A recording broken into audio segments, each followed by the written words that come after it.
आणि याच निर्धार मेळाव्यामध्ये बोलताना उद्धव ठाकरेंनी भाजप आणि शिंदेंच्या शिवसेनेवरती जोरदार घणाघात केलाय। नाशिकच्या निर्धार मेळाव्यात उद्धव ठाकरेंची तोफ धडाडली। हिंदुत्वापासून विधानसभेच्या निकालापर्यंत ठाकरेंनी महायुतीवर जोरदार टीका केली आणि यावरून आता ठाकरे विरुद्ध शिंदे भाजप असा सामना रंगलाय। संघाने दलित संघ सरसंघचालक करून दाखवावा। मी भाजपला सोडला, मी हिंदुत्व नाही सोडलं, मी हिंदुत्व मेलो तरी सोडू शकत नाही। ते नाशिक पालकमंत्र्याविना आज बेवारस का पडलेलं आहे?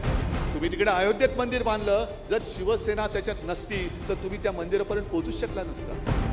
महाराष्ट्रामध्ये आम्ही मराठी आहोत आणि देशामध्ये आम्ही हिंदू आहोत। आणि म्हणून असं नाही, आणि म्हणून कारण अजून मी काय दाढी वगैरे वाढवलेली नाहीये खाजवायला। भाजप आणि एकनाथ शिंदेंवर उद्धव ठाकरेंनी जोरदार शाब्दिक हल्ला चढवला। ठाकरेंनी भाषणाची सुरुवातच हिंदुत्वापासून केली। काँग्रेससोबतच्या आघाडीवरून भाजप सतत उद्धव ठाकरेंना टार्गेट करत आलंय। काँग्रेससोबत जाऊन ठाकरेंनी हिंदुत्वाला तिलांजली दिल्याची टीका भाजपकडून केली जाते। त्या टीकेचा उद्धव ठाकरेंनी खरपूस शब्दात समाचार घेतला। मी भाजपला सोडला, मी हिंदुत्व नाही सोडलं, मी हिंदुत्व मेलो तरी सोडू शकत नाही। पण यांचं भारतीय जनता पक्षाचं बुरसटलेलं जे हिंदुत्व आहे, हे भाजपचं बुरसटलेलं हिंदुत्व मला मान्य नाही आणि तुम्हाला सुद्धा असता कामा नये। उद्धव ठाकरे एवढ्यावरच थांबले नाही, तर त्यांनी पंतप्रधान मोदींनाही टोले लगावले। काँग्रेसनं मुस्लिम नेत्याला पक्षाध्यक्ष का केलं नाही असा सवाल मोदींनी केला होता। वोट बैंक के भूखे इन राजनेताओं से कहना चाहता हूं, अगर सच्चे अर्थ से आपके दिल में मुसलमानों के लिए थोड़ी भी हमदर्दी है तो कांग्रेस पार्टी अपने पार्टी के अध्यक्ष मुसलमान को बनाए, क्यों नहीं बनाते भाई?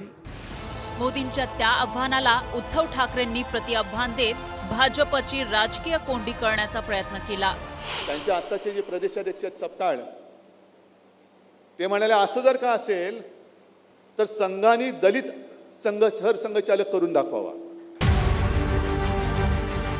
यावेळी उपमुख्यमंत्री एकनाथ शिंदेही उद्धव ठाकरेंच्या दांडपट्ट्यातून सुटले नाही। गेल्या काही दिवसात उद्धव ठाकरे आणि एकनाथ शिंदेंमध्ये शाब्दिक जुगलबंदी रंगल्याचं पाहायला मिळालं होतं। उद्धव ठाकरेंनी शिंदेंच्या शिवसेनेचं एसएनसी असं नामकरण केलंय, तर शिंदेंनी उद्धव ठाकरेंना युटी ही उपमा दिली आहे। आणि म्हणून असं नाही, आणि म्हणून कारण अजून मी काय दाढी वगैरे वाढवलेली नाहीये खाजवायला, तर आणि मला अशी दुसऱ्यांचे वडील चोरायची गरज पण नाहीये। जे आहे ते एसएनसी त्यांना सोडून द्या। उद्धव ठाकरेंच्या या टीकेवर शिंदेंच्या शिवसेनेनं जोरदार प्रतिहल्ला चढवला। शिवसेना प्रमुखांच्या एआय भाषणापासून ते हिंदुत्वाच्या मुद्द्यावरून केलेल्या टीकेला शिंदेंच्या शिवसेनेनं चोख प्रत्युत्तर दिलं। सगळ्यात महत्त्वाची गोष्ट आहे की त्याच्यामध्ये एक वाक्य बाळासाहेबांचं जे आवश्यक होतं ते आलं नाही, की माझ्या शिवसेनेची जर काँग्रेस होणार असेल तर मी काँग्रेसबरोबर जाणार नाही, मी शिवसेनेचं दुकान बंद करेन, हे त्याच्यामध्ये कुठं झालं नाही। राज्यात लवकरच महापालिकांच्या निवडणुका होण्याची शक्यता वर्तवली जाते। या पार्श्वभूमीवर सर्वच राजकीय पक्षांकडून मोर्चे बांधणी सुरू करण्यात आली आहे। उद्धव ठाकरेंच्या शिवसेनेनंही नाशकात निर्धार मेळावा घेत रणशिंग फुंकलंय। या पहिल्याच मेळाव्यात ठाकरेंनी भाजप आणि शिंदेंना टार्गेट करत भविष्यातील राजकीय संघर्षाची दिशा स्पष्ट केली आहे। Bureau report, news 18 Lokmat. आज वापरलेल्या बाळासाहेबांच्या एआय भाषणावरती शिवसेनेचे नेते आणि राज्याचे उद्योग मंत्री उदय सामंत यांनी टीका केली आहे। ही दुर्दैवी वेळ आलेली आहे की बाळासाहेबांना जाऊन 12 वर्ष झाल्यानंतर त्यांच्या आवाजाचा वापर करून आपलं अस्तित्व टिकलंय हे काही लोकांना दाखवावं लागतं। सगळ्यात महत्त्वाची गोष्ट आहे की त्याच्यामध्ये एक वाक्य बाळासाहेबांचं जे आवश्यक होतं ते आलं नाही, की माझ्या शिवसेनेची जर काँग्रेस होणार असेल तर मी काँग्रेसबरोबर जाणार नाही, मी शिवसेनेचं दुकान बंद करेन, हे त्याच्यामध्ये कुठं झालं नाही। कारण हे जर वाक्य आलं असतं तर तिथे सगळ्या बसलेल्यांना आत्मचिंतन करावं लागलं असतं। एकतर हे अस्तित्वानं देखील खचलेले आहेत, विचारानं देखील खचलेले आहेत, आज व्यासपीठानं देखील त्यांना खचवलेलं आहे। ही माझी बातमी आहे, त्याच्यामुळे नियती देखील यांच्याबरोबर राहिलेली नाही। त्यांनी आम्हाला सल्ले देऊ नये, कायमस्वरूपी शिंदे साहेबांवर, देवेंद्रजींवर, नरेंद्र मोदी साहेबांवर टीका करणं हे काही लोकांना भूषण वाटतं आणि म्हणून मला असं वाटतं की ज्यांच्या विचाराचंच अस्तित्व टिकवलं नाही या लोकांनी त्यांचा AIच्या माध्यमातून वापर करून आमच्यावर टीका करावी लागते. परंतु खरं तर वंदनीय बाळासाहेब जिथं कुठं असतील त्यांना बघून हे अतीव दुःख वाटत असेल.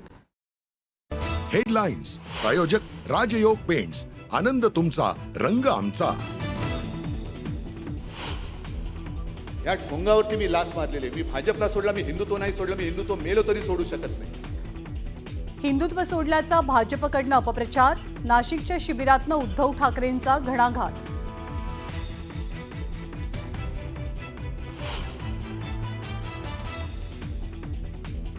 तर संघाने दलित संघ सरसंघचालक करून दाखवावा. काँग्रेसचे प्रदेशाध्यक्ष हर्षवर्धन सपकाळ यांच्या वक्तव्याचा दाखला देत ठाकरेंचा संघावर हल्लाबोल.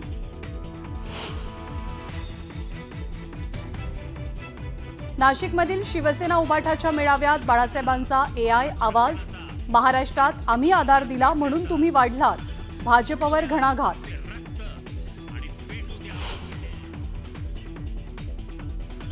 बाळासाहेब असते तर लाथच मारली असती. उद्धव ठाकरेंनी केलेल्या टीकेवरनं चंद्रशेखर बावनकुळेंचा पलटवार. बाळासाहेबांच्या आवाजाचा गैरवापर नको असंही सुनावलं.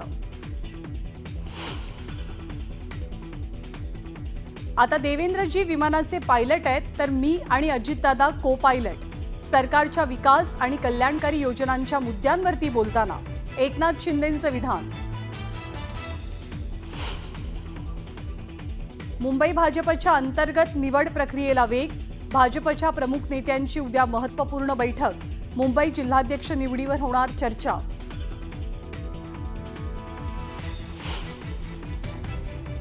चंद्रकांत खैरे आणि अंबादास दानवेंमधल्या वादावर पडदा. आमच्यात कोणताही वाद नाही, दोनही नेत्यांकडनं स्पष्ट.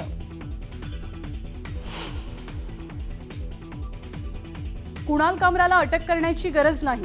तामिळनाडूमध्ये जाऊन जबाब नोंदवा. युक्तिवादादरम्यान कोर्टाच्या सूचना. कोर्टानं निकाल राखून ठेवला. नाशिकच्या काठेगल्ली परिसरातील दगडफेक प्रकरणी आरोपींना 3 दिवसांची पोलीस कोठडी. दर्ग्याजवळचं अतिक्रमण हटवल्यानंतर काही जणांकडनं झाली होती दगडफेक. डॉक्टर घैसास यांना पुणे पोलिसांचं संरक्षण. जीविताला धोका असल्याचं कारण देत सुरक्षेची मागणी. तनिषा भिसे मृत्यू प्रकरणात घैसास यांच्यावर डिपॉझिट मागितल्याचा आरोप.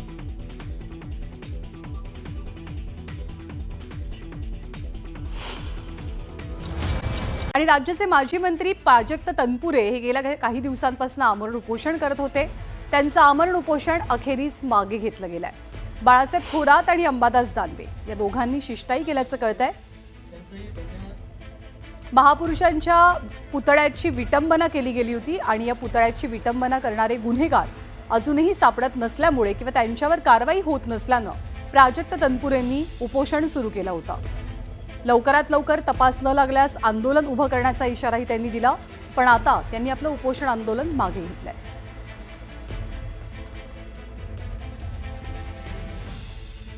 पुढची बातमी भुसावळमधनं आहे. भुसावळ शहराला लागूनच तापी नदीचं एक मोठं पात्र आहे. तापी नदीच्या माध्यमातून भुसावळ शहरासह परिसरातल्या इतर गावांना पाण्याचा प्रश्न त्यांचा दूर होतो. मात्र या तापी नदी पात्रात सर्रासपणे सांडपाणी सोडलं जात असल्याचा धक्कादायक प्रकार समोर आलाय. या सांडपाण्यामुळे मोठ्या प्रमाणात तापी नदीमधल्या पाण्याचं प्रदूषण होत आहे. आढावा घेतला आमचे प्रतिनिधी इम्तियाज अहमद यांनी. जळगाव जिल्ह्यातील भुसावळ या भुसावळमध्ये तापीचा खूप मोठा वरदान आहे.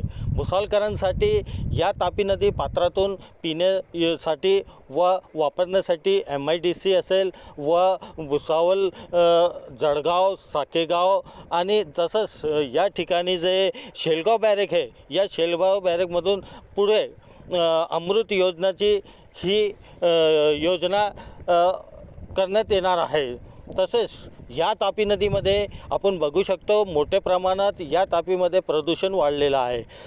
रेल्वेची ही जी ड्रेनेज लाईन येते हे जे रेल्वेचे जो सांडपाणी आहे ते डायरेक्ट तापी नदीच्या पात्रामध्ये सोडण्यात आलेलं आहे. ह्या तापी नदी पात्रामध्ये 24 तास असंच वाहत असतो. हा जो रेल्वेचा घाण पाणी आहे हे पाणी पूर्ण तापी नदी पात्रामध्ये मिश्रित होऊन पुढे आपलं साकेगाव आहे, शेलगाव बॅरेक आहे आणि जळगाव MIDC असं या ठिकाणाहून ते साकेगाव आणि MIDC येथे पाणी पुरवठा होतो आहे. तसेच भुसावळकरांनाही सुद्धा या पाणीचा वापर करावा लागत आहे. जयमत न्यूज 18 लोकमत भुसावळ.